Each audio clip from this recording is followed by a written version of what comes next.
So ఇవాళ fatigue గురించి చెప్పుకుందాం మనం. ఫెటీగ్ అంటే ఏంటి?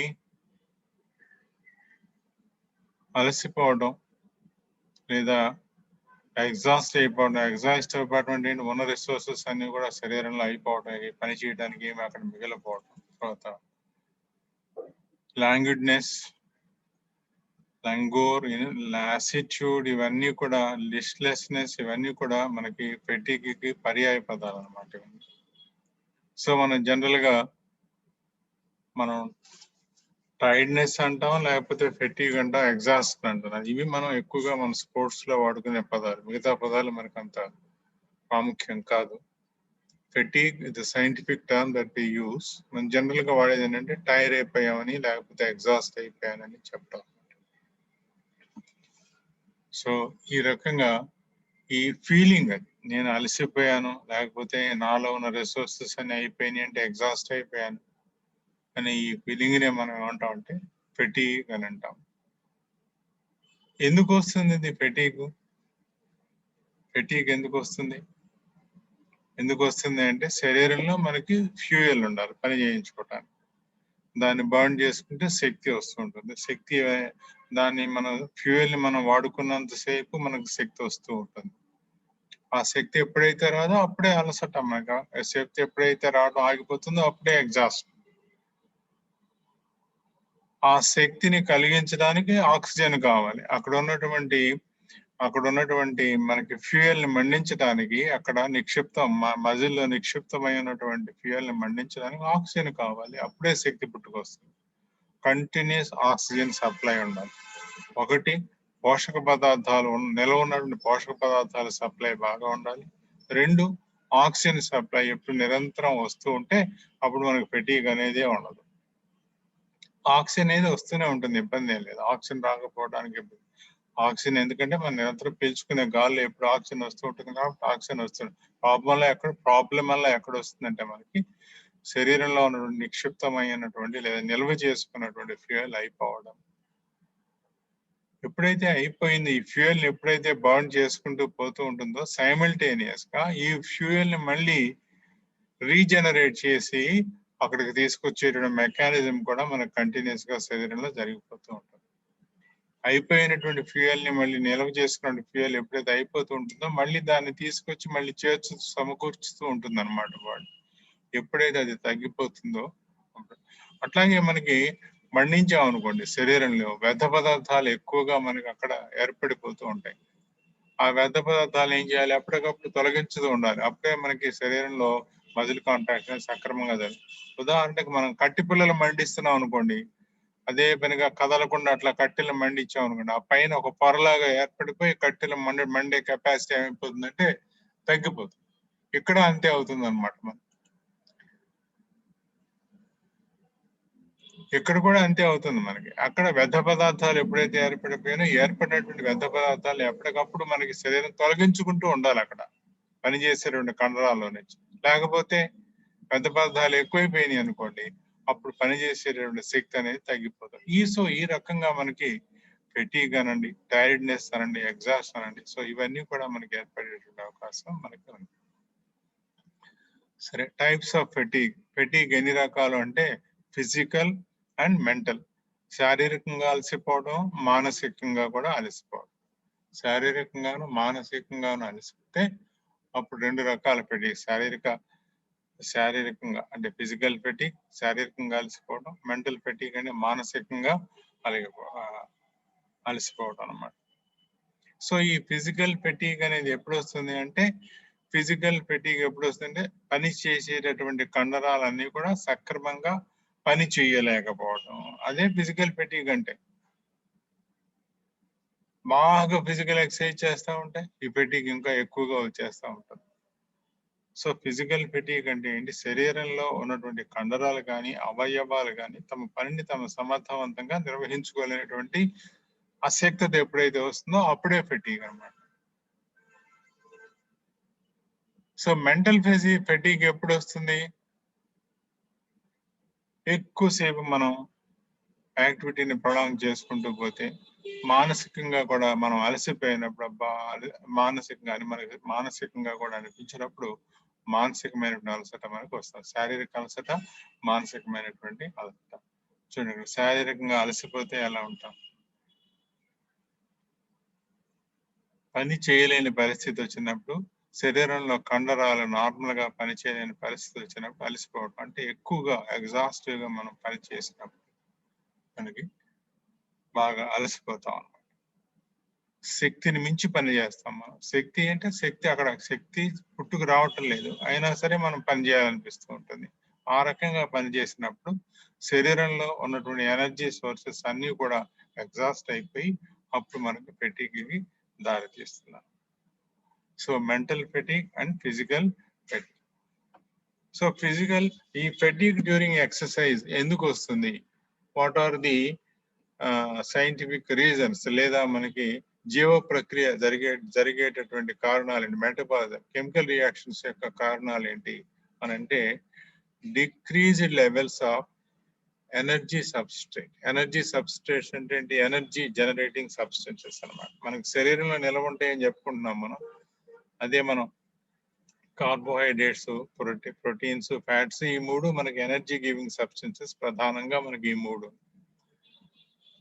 ఈ మూడు యొక్క లెవెల్స్ ఎప్పుడైతే తగ్గిపోతాయో, కార్బోహైడ్రేట్ ఇది immediate source of energy. Carbohydrate levels immediate గా తగ్గిపోతాయి.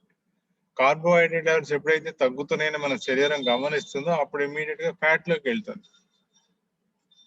ఫ్యాట్ లోకి వెళ్ళి అప్పుడప్పుడు అవసరమైతే ప్రోటీన్ మెటబాలిజం కూడా జరిగి ప్రోటీన్ నుంచి కూడా ఎనర్జీ సృష్టించుకునేటట్టుగా చేస్తుంది. ఎప్పుడైతే ఈ నిల్వలు తగ్గిపోతున్నాయో అప్పుడు ఫెటిగ్ అనేది వచ్చేస్తుంది. ఈ కెమికల్ రియాక్షన్స్ వల్ల జరిగినప్పుడు మనకి ఎప్పుడు మనకి శరీరంలో రక్తంలో యాసిడ్ బేస్ బ్యాలెన్స్ అనేది ఎప్పుడు మెయింటైన్ అవుతుంది. యాసిడ్ బేస్ బ్యాలెన్స్ అంటాం. యాసిడ్, క్షారము రెండు, ఆమ్లము క్షారము రెండు ఉంటాయి మనకి రక్తంలో ఉంటాయి, శరీరంలో. వీటి యొక్క సమతుల్యత ఎప్పుడైతే దెబ్బతింటుందో, ఈ నిరంతరము జరిగే కెమికల్ రియాక్షన్స్ వల్ల ఎసిడిటీ కానీ బేసిటీ కానీ ఒకటి ఎప్పుడైతే ఎక్కువైపోతుందో అప్పుడు మనకి ఈ లక్షణం అనేది ఫెటిగ్కి దారితీస్తుంది. తర్వాత ఆక్సిజన్ ట్రాన్స్పోర్ట్ అనేది సరిగ్గా లేకపోవడం, అవసరానికి కావలసినటువంటి ఆక్సిజన్ ని అందించకపోవడం, అప్పుడు కూడా ఫెటిగ్కి దారితీస్తాం. ముందేమో anaerobic, in the absence of oxygen. In the absence of oxygen అంటే శరీరంలో ఉన్నటువంటి ఆక్సిజన్ యూటిలైజ్ చేసుకుంటుంది, లేకపోతే ఆక్సిజన్ లేకపోయినా కూడా కొన్ని రియాక్షన్ జరుగుతాయి. ఆక్సిజన్ ని తర్వాత యూటిలైజ్ చేసుకుంటూ మన శరీరం అనేది యాక్టివిటీస్ చేస్తూ ఉంటుంది. ఎప్పుడైతే అవసరమైనటువంటి ఆక్సిజన్ శరీర భాగాలకి, అంటే పనిచేసేటువంటి శరీర భాగాలకు అందించలేకపోతుందో అప్పుడు కూడా మనకి ఫెటిగ్ అనేది వస్తుంది. బాడీ టెంపరేచర్ ఇంక్రీజ్ అయినప్పుడు, మనం కంటిన్యూస్ గా ఎప్పుడైతే ఎక్సర్సైజ్ చేస్తాం అప్పుడు డెఫినెట్ గా బాడీ టెంపరేచర్ పెరుగుతుంది మనకి. అందుకని ప్రొలాంగ్డ్ ఎక్సర్సైజెస్ చేస్తూ ఉన్నప్పుడు బాడీ టెంపరేచర్ బాగా పెరిగిపోతుంది. బాడీ టెంపరేచర్ బాగా పెరిగిపోతే ఏమవుతుంది? శరీరంలో ఉన్న వాటర్ అంతా ఎగ్జాస్ట్ అయిపోతుంది. వాటర్ బ్యాలెన్స్ డిహైడ్రేషన్ అయిపోతుంది, వాటర్ బ్యాలెన్స్ తగ్గిపోతుంది. అలాగే మనకి లాస్ట్ కాజ్ ఏంటి? Disturbed electrolyte balance. ఎలక్ట్రోలైట్స్ కూడా మనకి శరీరానికి ఎనర్జీ కారకాలే. ఎలక్ట్రోలైట్స్ అంటే మనకి గ్లూకోజ్ తాగటం, తర్వాత ఇంకా కొన్ని మినరల్స్, సాల్ట్స్ అన్ని కలిపి వాటన్నిటిని ఎలక్ట్రోలైట్స్ అంటాము. ఈ ఎలక్ట్రోలైట్స్ కూడా మనకి శరీరానికి ఎనర్జీ అందించేటటువంటి పదార్థాలు. ఎలక్ట్రోలైట్ ప్యాకెట్స్ మనకు ఉంటాయి. అవి మనం పని చేయడానికి కొద్దిసేపు ముందు, ఒక అర్ధగంట ముందు తాగితే అవన్నీ శరీరంలో స్టోర్ అయిపోయి మనకి అవసరమైన ఎనర్జీని మనకి ఇచ్చే విధంగా ఉంటాయి అన్నమాట.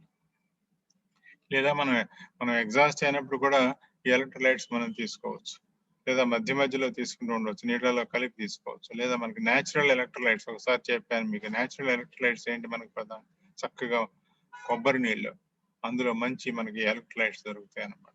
అదేనా తాగొచ్చు. సో ఎలక్ట్రోలైట్స్ బ్యాలెన్స్ ఎప్పుడైతే తగ్గిపోతుందో, ఎలక్ట్రోలైట్స్ తగ్గిపోతాయో అప్పుడు కూడా మనకి ఈ ఫెటిగ్ వల్ల పెర్ఫార్మెన్స్ మీద ఏ విధమైనటువంటి ప్రభావాలు ఈ ఫెటిగ్ చూపిస్తుంది అనుకుంటే, reduced voluntary force production fatigued muscles ఎప్పుడైతే ఫెటిగ్ లోనవుతాయో, అలసత్వానికి లోనవుతాయో అప్పుడు మనం చేయవలసినటువంటి పనిని చేయలేకపోతాం అన్నమాట. పనిని చేయలేకపోతాం అంటే ఏంటి? ఆ కండరాలను మనం కాంట్రాక్ట్ చేసే అంత ఫోర్స్ మనకు ప్రొడ్యూస్ కాదు. మజిల్ కాంట్రాక్షన్స్ సరిగ్గా ఉండవు. కాంట్రాక్షన్స్ మనకు 3 రకాలు, concentric, eccentric and isometric contractions అని. 3 కూడా మనకి సరిగ్గా ఉండవు ఎప్పుడైతే మజిల్ ఫెటీగ్ లోనవుతాయో.